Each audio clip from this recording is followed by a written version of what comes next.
그 다비다야 일어나라 했을 때 다비다가 눈을 뜨고 베드로를 보고 일어나 앉았고, 베드로가 손을 내밀어서 일으키고, 그리고 성도들과 과부들을 불러들여서 그가 살아나는 것을 보였다.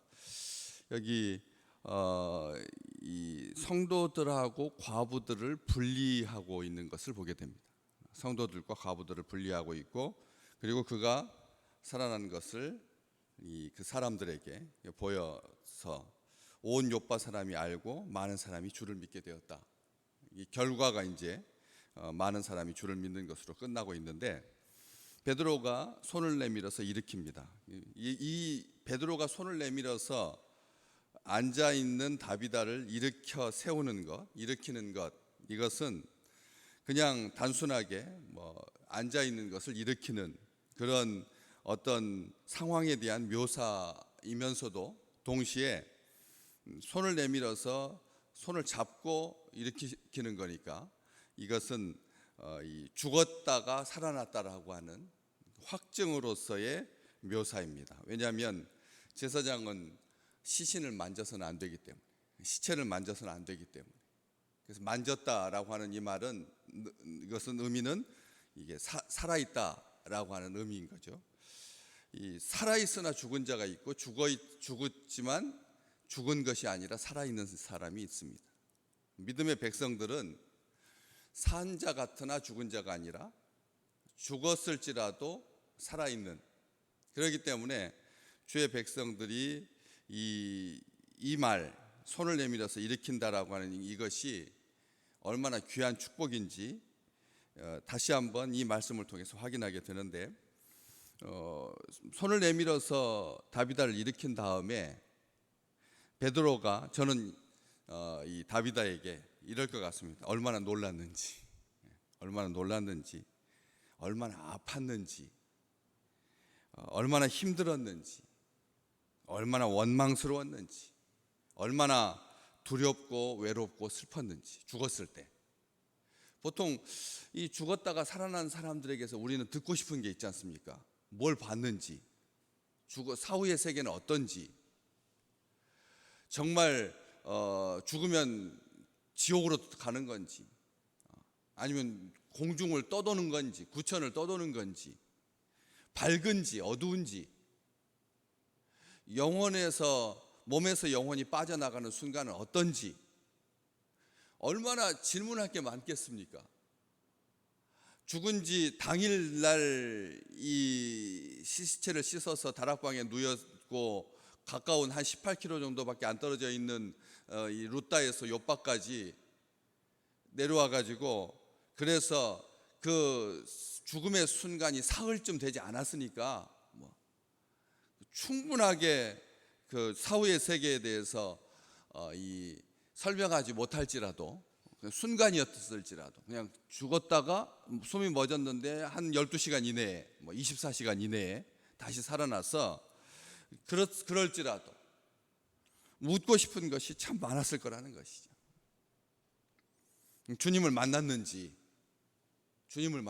성도로, 여제자로, 주님의 제자로 성실하게 살았던, 선행과 구제하는 일이 심히 많았던 그녀에게 하나님은 어떤 식으로 대하셨는지,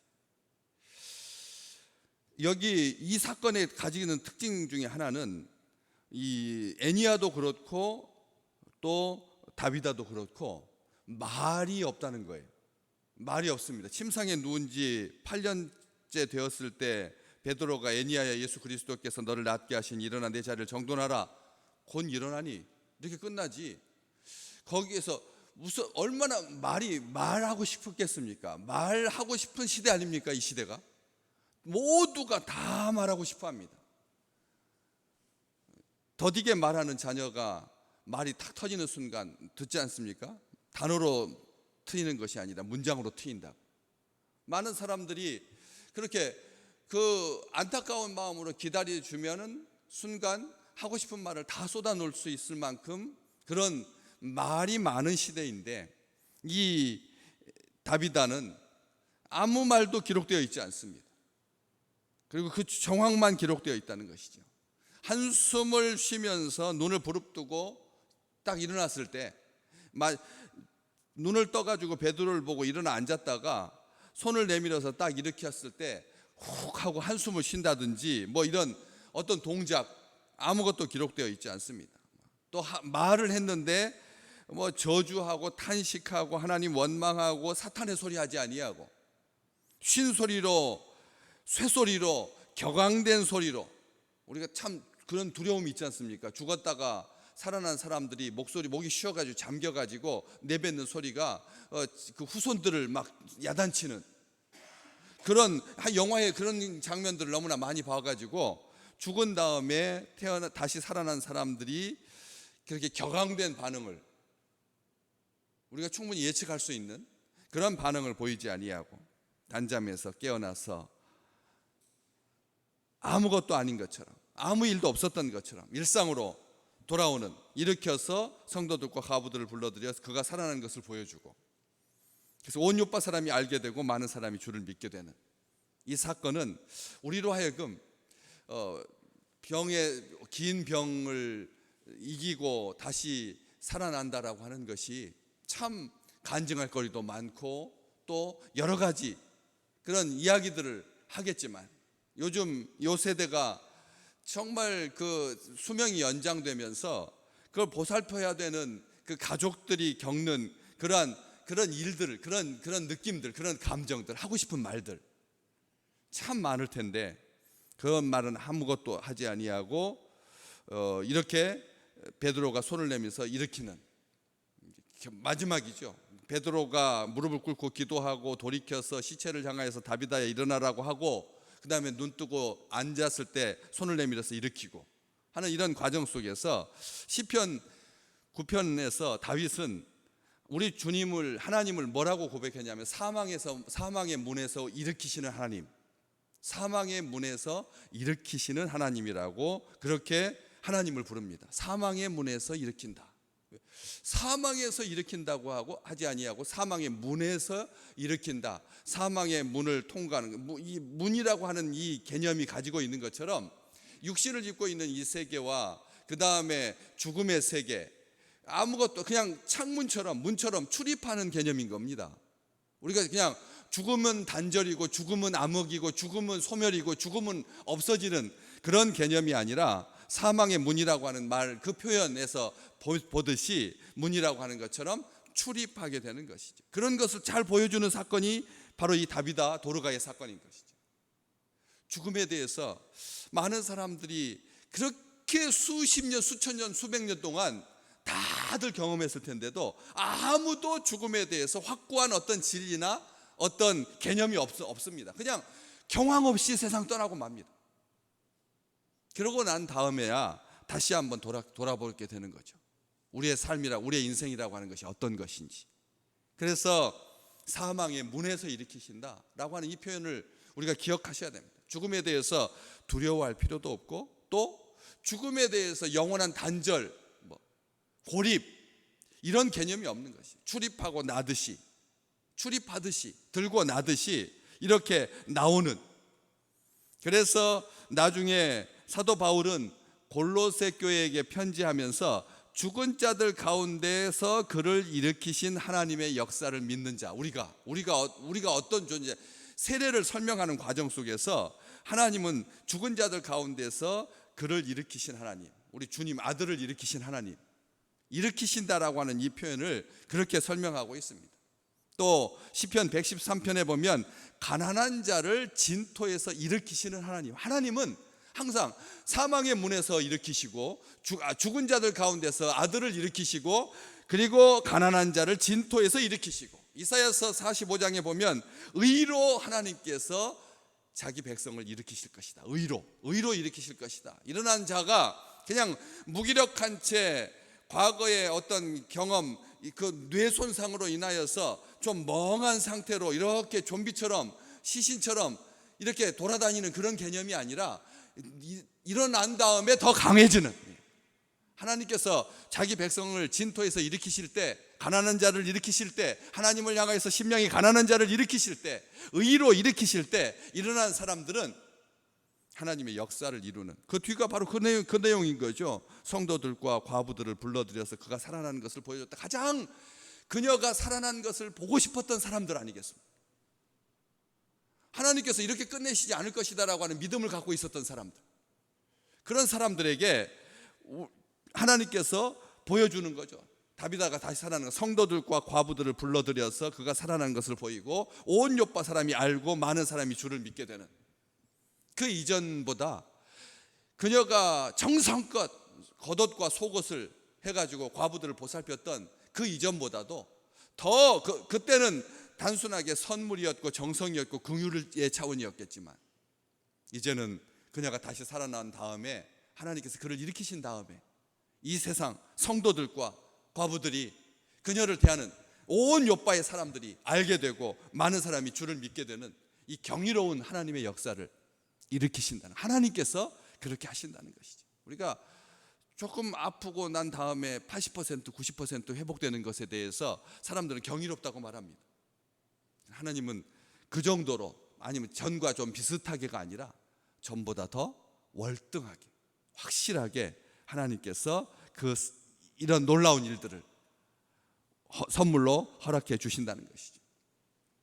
이사야 선지자는 이 이스라엘의 그런 회복, 일으키심을 받았을 때의 회복에 대해서 이렇게 말합니다. 그들이, 자기 이스라엘의 자손들이, 하나님의 백성들이 오래 황폐하였던 곳을 다시 쌓을 것이고 옛부터 무너진 곳을 다시 일으키실 것이다. 아멘. 하나님께서 일으키시면, 우리가 이 다음 세대에 대해서 많은 사람들이 위축되는 생각을 갖고 있습니다. 이렇게 진짜 테슬라의 오너가 말했잖아요. 한국은 2060년쯤 되면, 2060년, 지금으로부터 40년 뒤지 않습니까? 2060년 되면 사람의 인구의 숫자가 지금의 10분의 1이 아니라 100분의 1로 줄어들 거다. 지금 5천만인데 500만 명 정도로 줄어들 거다. 100분의 1로 줄어들 거다. 이런 식으로 얘를 낳지 않다가 0.83, 이 지구상에 부부로 만나서 인간으로 만나서 결혼한 다음에 자녀를 한 명도 낳지 않는 민족이 어디가 있느냐. 도대체 이 한국은 정신머리가 썩어 빠졌다. 이런 식으로 가다가는 한국은 소멸되고 만다, 없어져 버리고 만다. 이런 전망들이 버젓이 신문에 나와가지고 사람들로 하여금 아주 격앙케 하고, 이제 한 명이, 이 노인 한 명을 보살피기 위해서 3명과 5명이 달라붙어도 한국은 버거울 만큼 그런 힘든 결손의 시대를 살게 될 거다. 많은 사람들이 과학적이고 합리적이고 근거 있는 데이터를 가지고 그렇게 평가하고 있습니다. 우리가 그런 이 시대 앞에, 그래서 결혼을 부추기자는 겁니까? 자녀를 많이 낳는 운동을 하자는 것입니다. 여기 성경은 말합니다. 남은 자들이 오래 황폐하였던 곳을 다시 쌓을 것이고 옛부터 무너진 곳을 다시 일으킬 거다. 하나님께서 약속해 주셨습니다. 믿는 자의 자손의 숫자가 불어나고 하늘의 별과 땅의 모래알처럼 그렇게 많아지는 것, 이것도 아브라함에게 주신 축복이었지만 진짜 축복은 뭐냐는 거죠. 우리에게서 날 자들이 오래 황폐하였던 곳을 다시 쌓을 것이고 옛부터 무너진 곳을 다시 일으킬 거다. 그런 표징으로서 다윗의 후손 중에서 다윗에게 한 의로운 가지를 일으킬 거다. 우리 하나님께서 확증해 주셨습니다. 예수 그리스도를 일으키심으로 그 다음 세대가 이렇게 다른 모든 세대들을 일으킬 것이다라고 하는 그 놀라운 축복. 오늘 이 말씀 받는 우리 믿음의 백성들에게 하나님께서 그 일으키심의 축복을 더하실 줄로 믿습니다. 왜, 어디서 확인할 수 있습니까? 에스겔서 2장에 보면 에스겔이 그때 내게 말씀이 임하실 때 그 영이 내게 임하사 나를 일으켜서 내 발로 세우셨다. 말씀이 임하면 심령이 일어나게 된다는 겁니다. 말씀, 육신이, 죽었던 육체가 일어나는 것도 축복이지만, 기적이지만, 말씀을 들을 때 심령이 세워지는 축복을 누리시기를 주의 이름으로 축복합니다. 말씀 들을 때 우리가 그냥 하나님의 말씀을 들으면 귀가 달고, 그리고 심령이 위로를 받고 하는 차원, 은혜 받았다라고 하는 것으로 끝나지 아니하고 하나님께서 영혼을 일으켜 세워주신다. 진흙으로 흙으로 만들었던 아담에게 숨을 불어넣으셔서 일으키신 것처럼 진흙으로 만들었던 그 인간을 하나님께서 숨을 불어넣어서 그 영이 임할 때, 말씀으로 임할 때 일어남, 소생함, 회복됨, 그 축복을 누리게 된다라고 하는 것이죠. 이것은 베드로가 어디서 봤길래 죽은 사람이 살아났을 때 손을 내밀어서 일으킬 그런 용기를 가졌을까요? 이런 법적인 근거, 이런 확신 어디에서 있었을까요? 마가복음 9장에 귀신이 그를 죽이려고, 아들을 죽이려고 불일과 물에다가 자주 던졌나이다. 제자들이 그 아이를, 그 귀신을 못 쫓아내가지고 쩔쩔매고 있을 때 우리 주님께서 고쳐주셨습니다. 그러면서 그 아이를, 그 손을 잡아서 일으키셨던 사건을 마가복음 9장에 기록하고 있죠. 여기에서 이 사건을 봤기 때문에 베드로가 그런 용기가 생긴 겁니다. 그렇지 않습니까? 그냥 눈 뜨고 일어나 앉아 있으면 이제 몸조리 잘하고, 그리고 회복, 너무 갑자기 오늘부터 막 뛰어다니지 말고 뭐 이런 조치를 취해 준 것이 아니라 손을 내밀어서 이렇게 우리 주님께서 하셨던 그대로. 그래서 이 일으킴의 역사를 오늘 우리 믿음의 백성들이 풍성하게 누리시기를 주의 이름으로 축복합니다. 어떠십니까? 많은 사람들이 8월 달이면 막 예전에 보지 못했던 그 폭염에 시달릴 거다. 뭐 한국 지금 7월 초에 약간 더웠다가 그 다음에 북유럽이 그냥 열폭탄을 맞으면서 반대급부로 이 한국 한반도는 조금 시원한 시간을 보냈는데 8월 달에는 생각하는 것보다 마치 끔찍한 더위, 생각만 해도 덥습니다. 이럴 때 하나님께서 시원한 바람을 일으키셔서, 시원한 바람, 심령의 시원한 바람뿐만 아니라 영혼에까지 미치는 성령께서 주시는 그 유쾌쾌함, 상쾌쾌함, 시원함이 불어닥쳐서 히브리서 12장에 있는 말씀처럼 피곤한 손과 연약한 무릎을 일으켜 세우시는 하나님의 풍성하신 축복이 오늘 또 가득하셔서 하나님 앞에 말씀 듣는 그 은혜와, 그리고 이 세상을 향하여서 축복하고 너무 위축되어 있지 아니하고 다음 세대를 향하여서 일으키실 하나님을 기대하고, 그들이 오래 황폐하였던 곳을 다시 쌓을 것고 옛부터 무너진 곳을 다시 일으키실 것이다라고 하는, 일으킬 거라고 하는 그런 확신과 소망을 품고 주 앞에 간절한 마음으로 축복하며 기도하시기를 주의 이름으로 축복합니다.